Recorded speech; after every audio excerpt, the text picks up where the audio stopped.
I'm selling my house video, and they asked about like just my experience and like the mistakes and stuff that I made with buying a house.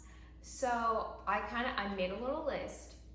So I actually have talking points because usually I just like off the cuff, but there are some things that I want to like just address that I know I did wrong. And obviously there's a lot of like general things that first time home buyers, make a mistake of.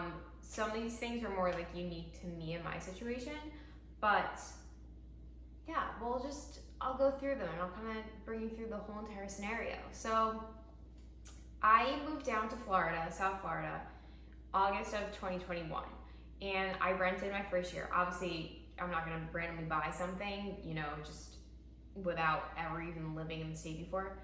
And right after I moved down, I had a full-time job, a salary job, but I also have my own business. And then right after I moved down, so about like 3 to 4 months after, I actually think it was like 1 month, but I started a contract at a venture capital firm. And then when that January rolled around, so that next year, 2022, I took a salary position with them. So I was working 2 salary positions, plus I had my own business. And I knew that when my lease was up after that first year, my main goal was to buy. I mean, I have always been like anti-renting my entire life. Like I want a home. I want to make it my own. I think it's a better investment, obviously. You're not just, because when you are renting, like you are kind of throwing money away. When you buy, not necessarily, because when the market does go up, it's kind of like that safe investment field. Like you're paying towards your mortgage, you're also paying the insurance, which isn't, but you hope that when you sell, you get some back, at least you break even, and then you could possibly profit, especially obviously with like the rates in the crazy market that happened during like COVID times. That worked, but then, there's other situations. So like in normal times that, just depends. And obviously you make more when you sell a home when you stay there for a long time.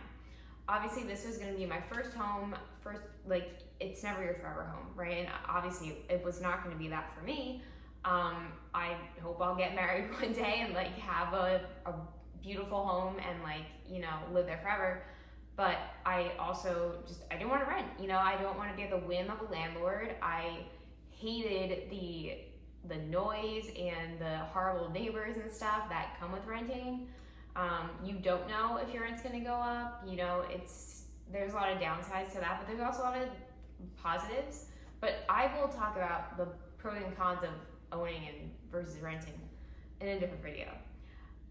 So I knew I wanted to buy after my lease was up that year, so that August of 2022. So I started looking to buy in, I believe around like March, April of 2022. So I would have like a good like 3 or 4 months, or more than that, like 3, at least like 4 or 5 months to try to find something. This was kind of the tail end of when everyone was like really like rushing, buying, still like offering like all cash, and like it was crazy down here. So it was unfortunate for me because I was still going to take out a mortgage. Now I had a large down payment that I could put down, but I still have a mortgage. And obviously if you're selling, you're going to take the cash offers because it's so much easier to deal with. So first step for me was to find a real estate agent. So I went on like Facebook groups and tried to find someone who was like recommended, and I saw a few names, right? I called, I think like 3 or 4 people, and one of them, I wish they had gotten back to me, but they didn't. I think that her assistant eventually got back to me, but it was after this other woman got back to me, and she was recommended. Someone was like, oh, this like woman named Susan. That is her real name, but I won't give you the rest of the name. And so she ended up calling me right away. She was like an older woman, and she actually lived like right down the street from me.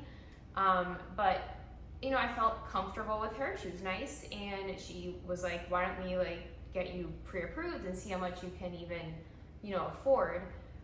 So she set me up with her lender.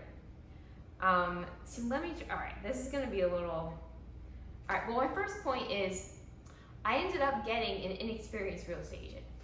Now, I wish I had vetted, it's very hard to talk to multiple real estate agents at once. And that's why the same thing with like a therapist, like you have to go through one and that takes a while. And then you're like, all right, is this person a fit for me or not? And then you leave them, but then you have to start all over again. So the real estate agent, it's hard to like double dip on like who you're working with, because the moment you contact them, they want to get you on their books. So, but this woman was the only one who got back to me. So I was like, all right. And then she had me like send over, she used her lender, so her mortgage lender, this is another point. You always want to shop around. So even though my real estate agent had a lender that she used, like it was hers, so she has more of a connection with the mortgage loan people, that's who I went with. Now I know that this guy he's a big name, like he's a popular lender down here. I looked online, there's good reviews, like it was a very big, cross-country mortgage was the name of the company, and I guess his franchise of it or whatever. But I submitted all my documents to them, and all the verifications, like crazy. It was a little scary, like giving them like every last bit of financial information about myself. And I was pre-approved for, I think, like $400,000, and they're like, oh, we can even go a little higher probably. And I'm like, all right, I would never buy something that expensive. Because mind you, I just started my venture capital job like a few months ago in terms of this. Like even my other salary position, I had started in May of 2021. So both those jobs were pretty new, right? Which is, sometimes mortgage lenders want to see like a more established like career and like salary history. So the fact that I just started those was a little like iffy and shaky. So that was mistake number one, was using an experienced real estate agent who then I only went with one lender. I didn't shop around for like any other rates or any other like pre-approvals or anything like that.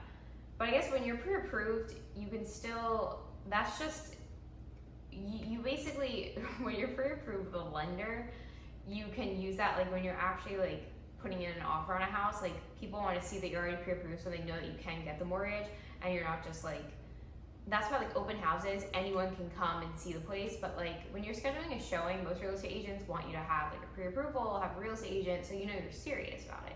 I ended up just using them because I felt comfortable with that, and then we started looking, and we looked for like basically up to that deadline. And the problem was the timing. There was such a rush. You want to give yourself so much time. You're buying, sometimes, yeah, there might not be a luxury of, waiting, because a lot of times buyers are selling too. But of course, if you're a first time home buyer, you're typically like not selling. If you're renting, it's a little bit easier, but you kind of time it with like your lease. But you want to give yourself as much time as possible, and I thought I did, but believe me, not during, obviously the whole country, like it was a bad situation just in terms of like everything, like it wasn't my fault. Everyone was trying to buy something at that time to get, to buy it when the rates were still relatively low.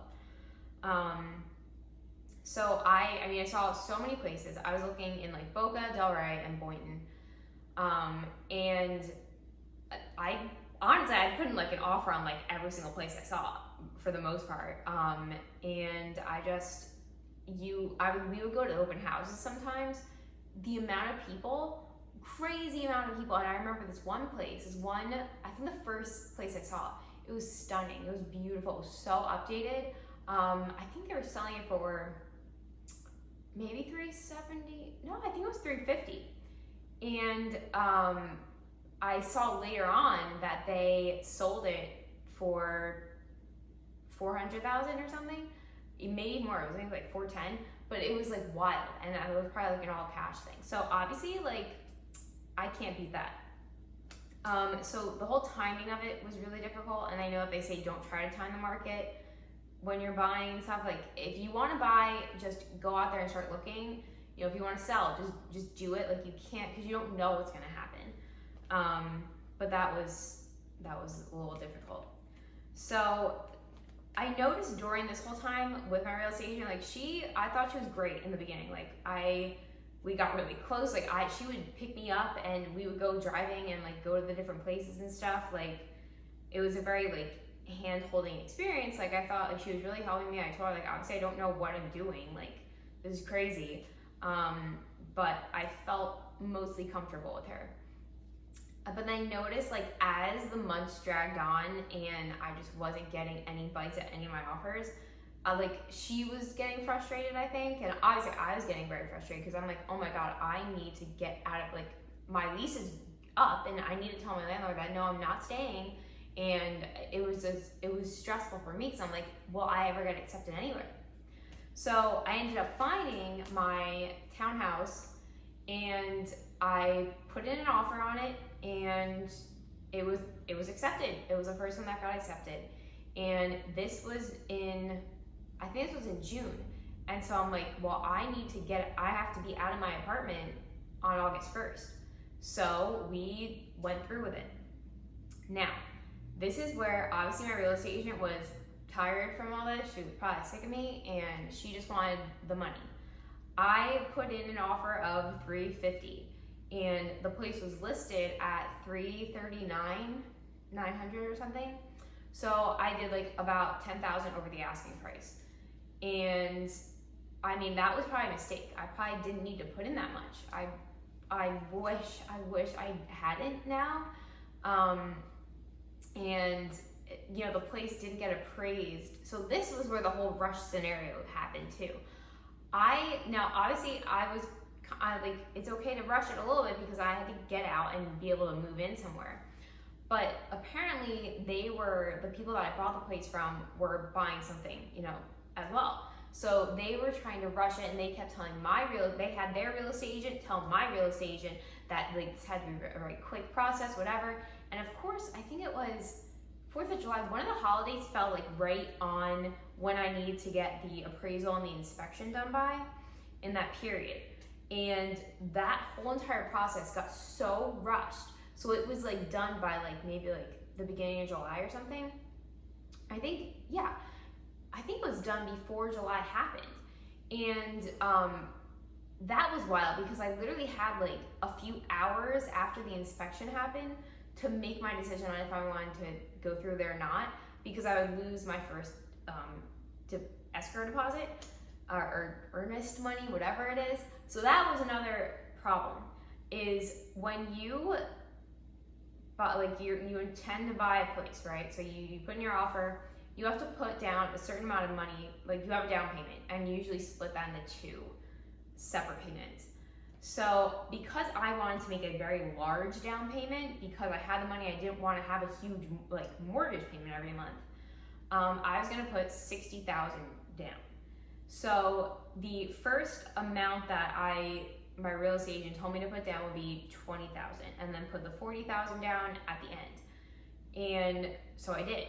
Now, if you can get that money back if you like withdraw it after that. Like, there's a certain amount of time you have after the inspection and the appraisal. However, I didn't have that much time. Like, I literally had a day. I remember the inspection happened, it was like super quick, and they told me I got the results I think I got the results from the appraisal too, and it was like 12 o'clock in the afternoon, and then I had until 12 minutes. I had 12 hours to figure out if I wanted to go through there or not. Sidetracking though, the problem with my real estate agent was I kept using all of her recommended people. So again, I didn't shop around for a better rate or a better mortgage lender. I got a 5.5% interest rate.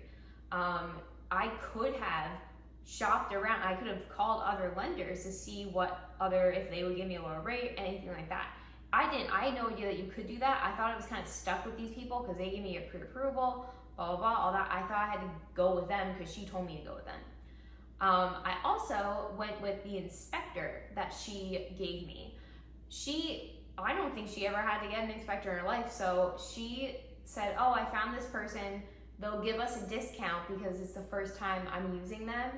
And I remember I was like, all right, like I had no idea. Like, that's great. She found me someone. I don't have to go out looking for myself.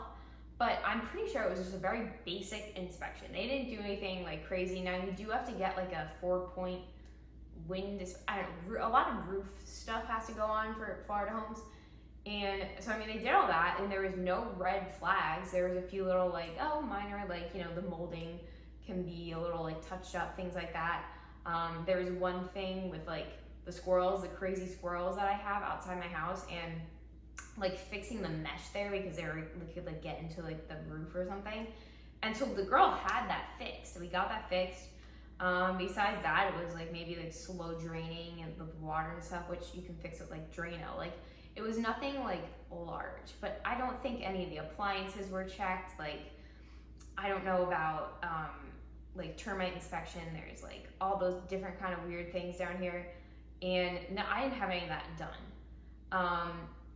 I don't even know how reputable like this inspector was, but that's who I ended up going with. So again, whenever you go through this process, honestly, it's so much work, but you have to vet your own people and get your own.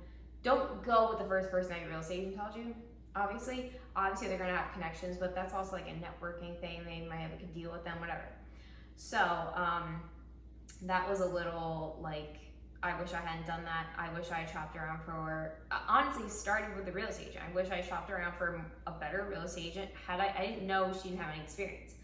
And I only learned later that she never sold a home. She never helped like a buyer buy a home. She helped her sister, I think, maybe sell her condo in like a 55 plus community. And then I think she got someone an apartment before. So this woman, now this is what happened with COVID, is so many real estate agents came on the market. Everyone and their brother is a real estate agent, especially down in Florida. So there are so many people who had no experience and they pretend they do, but they don't. They have no idea what they're doing. So I kept running into that problem like this entire time, and I tried to find a real estate agent to help me sell the place I'm selling right now. You know, I came across a lot of really like shitty realtors. So that is something where it's hard. Like if you can get a recommendation from someone, that's good. Like personal recommendations, people who have like been in the field for years and years, really know the market, that's what you want. The other thing that happened was I only saw this place once. So I came, I think it was like the day after they had an open house. We couldn't make it or something. And we came and we saw it. I mean, I thought it looked beautiful. They had so much furniture though that they were able to hide a lot of stuff.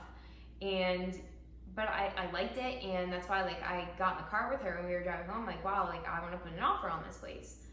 I think I went back once to see it, but it was one of those things where it was so rushed, it was like I didn't have time to see it again, and I never saw the place. Like you can ask, like if you're gonna buy a place, you have the right to see it multiple times.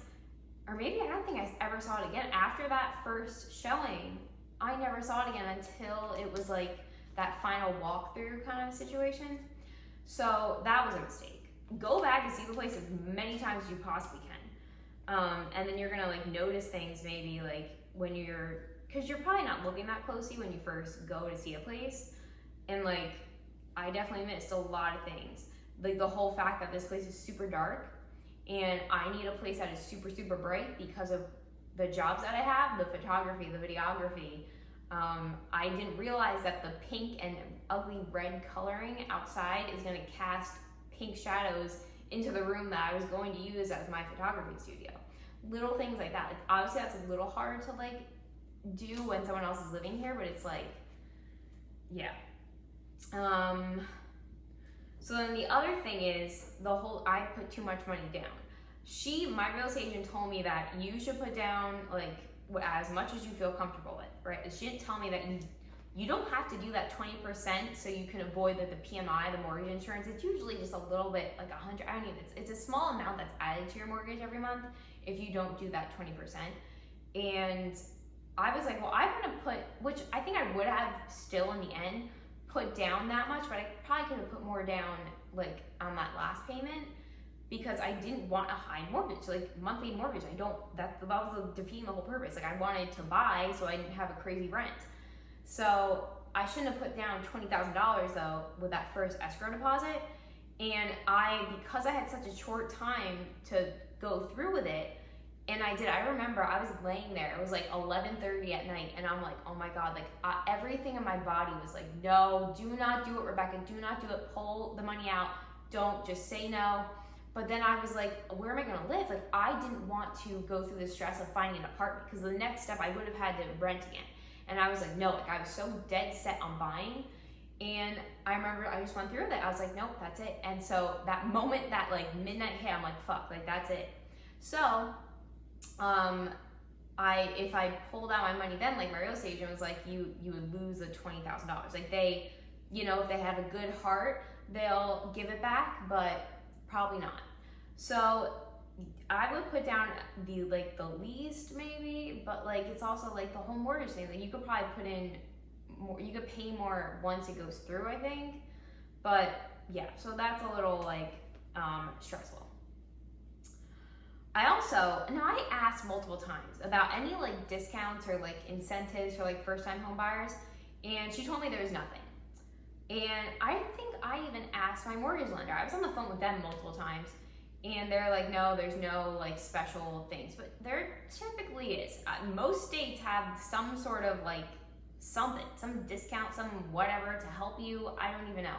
But especially because I was like a single girl, first time home buyer, I'm sure there could have been a discount. So always ask and look for any type of like incentive, special grant, loan, whatever for that. So I talked about the more thorough inspection I wish I had. Because this was all rushed. Now, the other real estate agent, I don't know, like my real estate agent acted like she was the one who was like just crazy and pushy and trying to rush everything. But my real estate agent was all of a sudden went like team the seller. Like she was not on my team anymore. She wanted this to go through. She did not want this to fail because she would lose out on all the money. Like she wanted her cut now. So basically anything the seller wanted, any concession like that, whatever, she would be all for the seller. Like I asked for them to like fix like the water pressure and all that kind of stuff, and they're like, nope, we can't do that. Now obviously in Florida it's like an as-is contract, so they're not obligated to fix anything if they don't want to, but it was like nothing. Like I didn't get anything. And the other thing that I got screwed over on was the post-occupancy agreement. So after the deal went through, which was the beginning of July, they needed extra time in the house because their buying of their new place was like not done yet. So they had nowhere to go or move their furniture. So I'm like, well, that's fine because I had my apartment until August 1st. So I was like, all right, that's fine. They had 30 days post-occupancy and they were gonna pay me 1 month of mortgage to me. And that 1 month's mortgage was what they were paying for their mortgage, which was not what I was going to be paying. It was like half of what I was paying because they bought this place in like 2019. So I got screwed with that, and they shouldn't have had this extra time. Why did they have to rush me to like go through all this? And literally like I made all these mistakes because they were rushing the process when the process didn't have to be rushed. They knew that they were buying another place that obviously it's going to take time. So definitely like, now of course I may have to have a post-occupancy when I sell my place too, because I'm trying to like get into an apartment. Like yes, for some extent, but maybe like not a whole 30 days, like maybe like a week or something. So that's not necessarily very like buyer friendly. Also, the hidden cost of buying. So I bought this place thinking, my mortgage is gonna be whatever. In Florida, there's a homestead exemption, so it makes it so your property taxes don't raise too much. Now, because they had homestead on the place, like I would have the homestead exemption on that first year, like the rest of the year, because it was already like on the property. And then when the new year came around, because I'm a new owner, I would have to like reapply. So I did that, and whenever there's a new owner though, they reassess all the property. So it doesn't go up by whatever small increase it is when you have the homestead exemption. But like I didn't realize that. And last year, like I thought, okay, like the mortgage, they just pay that. They pay your insurance, they pay the property taxes, like I don't have to think about it because they have like the extra escrow money or whatever in your account. However, this is the whole reason why I'm selling now is they randomly raised my mortgage up like $500 because the new property taxes, like there wasn't enough in the account to cover that.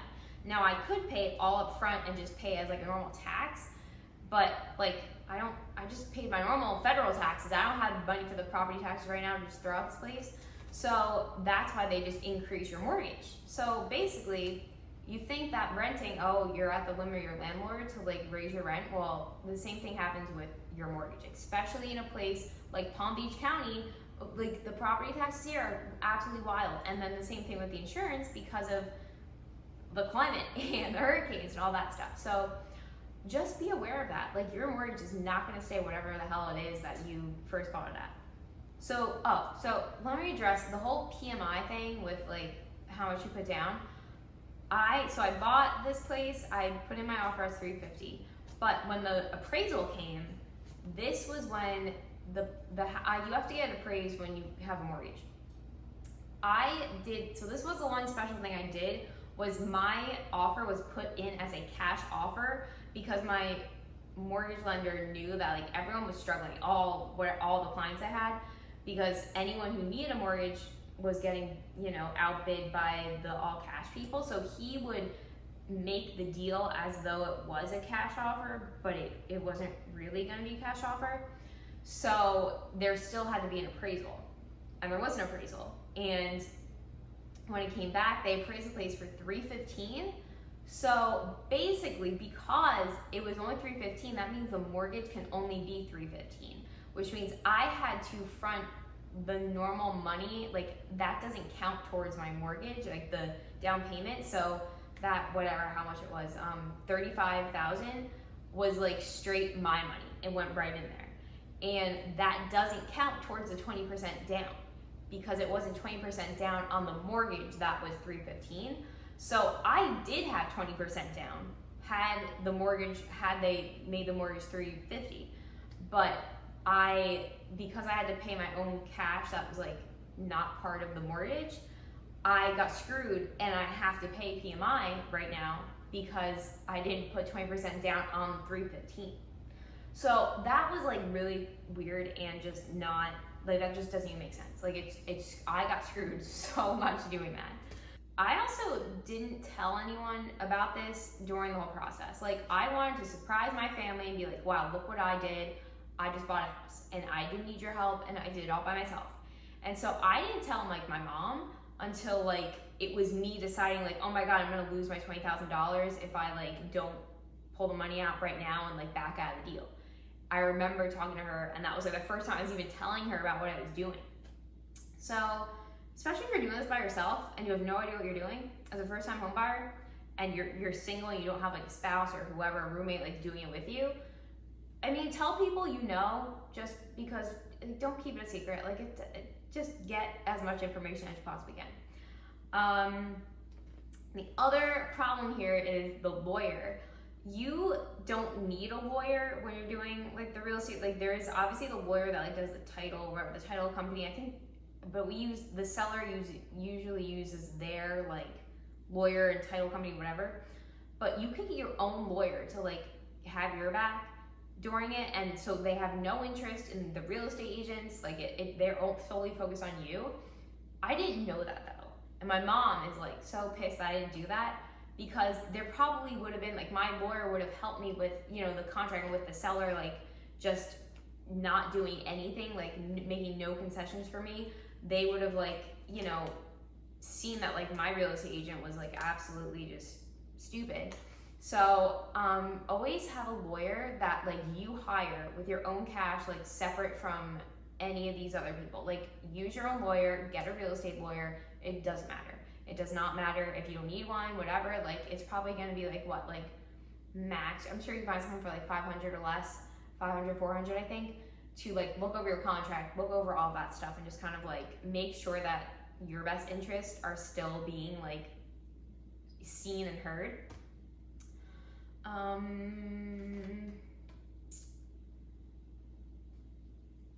So inexperienced real estate agent, 100%. She had no idea what she was doing. She got frustrated. She just wanted the money at the end.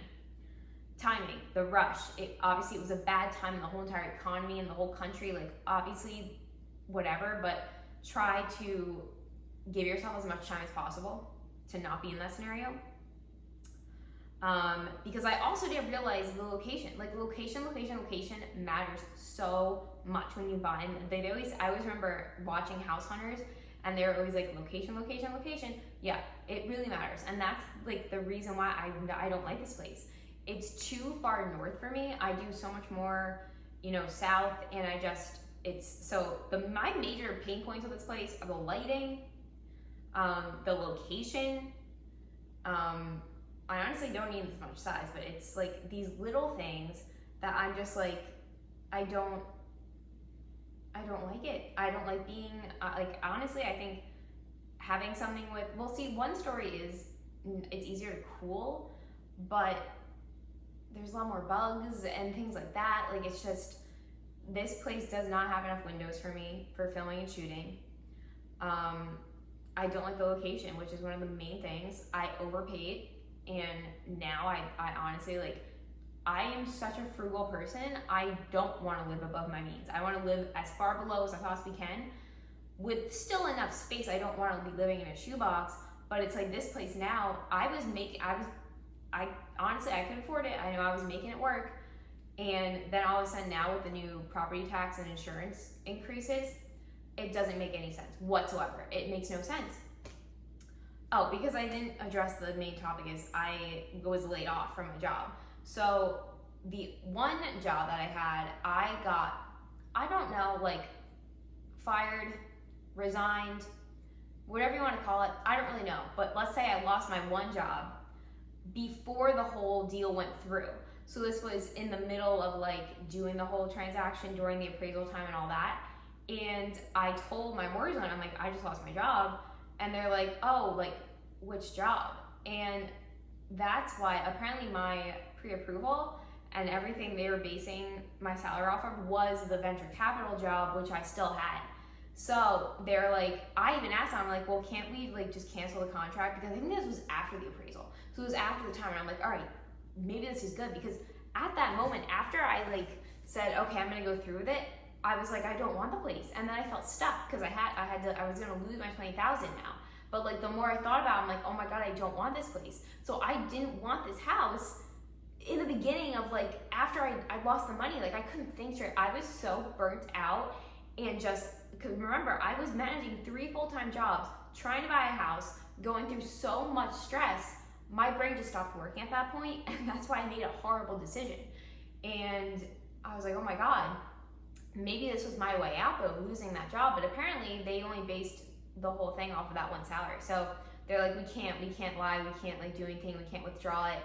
And people have told me now, other real estate agents say, you could have gotten out of it because of that occurrence and all this stuff. And I try not to think about it because it was one of those horrible things that I feel like I'm gonna regret the rest of my life, Because had this been another place where I actually loved the place a lot and, I felt good about it, the location, it was directly in Delray where I really want to be, maybe I would find a way to keep paying even if property taxes increase and everything. I regret it. I feel like I lost my one opportunity to be at my first home, my first little starter home, and I'm never gonna get that back. So that's, yeah. So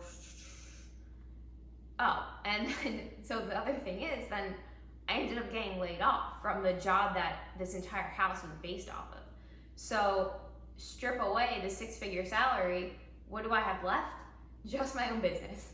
And I've never lived off that income because it's not necessarily a comfortable income to live off of. And I was like, oh my God, what am I gonna do? I literally moved in, and it was 2 weeks after, and they knew I moved in. I was crying on a Zoom call with them, oh my gosh, I just bought something, and they laid me off. So then I was like, well, shit. And at that moment, when I was living here, I'm like, I have to sell. But I kept putting it off because I was able to make it work. I took some time to kind of just give myself healing time from the burnout that I've been experiencing like my entire life. And you know, I had severance for a few months and I wasn't necessarily really looking for another job. I was just gonna kind of focus on my own stuff.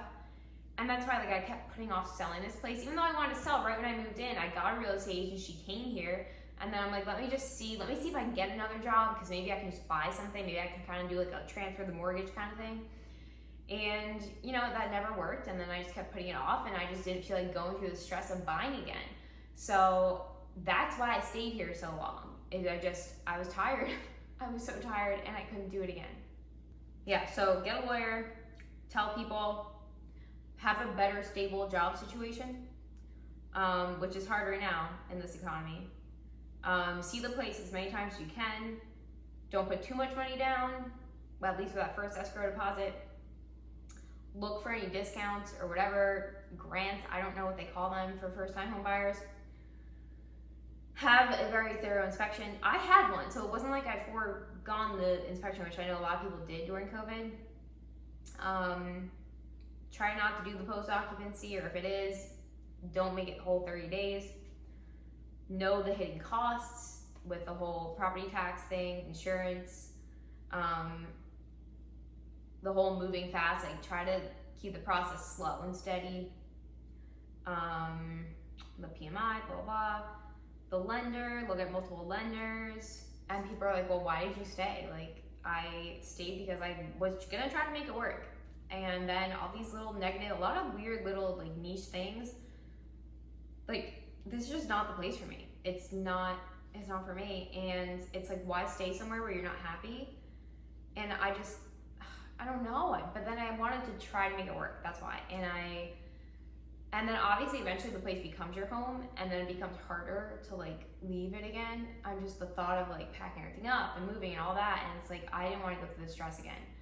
And that's why it's like right now I cannot get pre-approved for like buying another house right now, and it's not a smart move, especially with the interest rates. Like, that's why it's, yes, when you're renting, you got more flexibility, and I think that's the best option at this point. And rent for a year and then see how you feel, and then go from there. But at this point in my life too, yeah, all right, it makes sense. You know, I'm a single girl, just moved to a new place, but I do love owning. It's not that, like, I definitely would own again. It's such a crazy market, especially down here in South Florida. It's not like the rest of the country. So it's different. It's a lot different and the amount of people down here. But yeah, those are, I don't know, that's like the crazy story. Hopefully you understood the mistakes here. It's hard doing it by yourself, so try to find people that you trust and get good personal recommendations, and try to give yourself as much time and like be in a good stage, like a mindset, like be in a good place in your life. Because yes, selling a house is one of the most stressful events of your entire life. It will be, and it always will be. Moving, insane. So I remember I was still stressed out from like moving my entire life from New Jersey down here. You know, it had only been a year. So it's like, just know what you're getting into and just be ready for that amount of stress. So yeah, hopefully that clears some things up, made you guys understand the situation that I went through. Yeah, so like, comment, subscribe. Please leave any like questions, any more questions, whatever, in the comments, and I will try to answer them as best as I can. But remember, like, I have no idea. I still don't know what I'm doing. So yeah. All right, I will see you guys back here next week.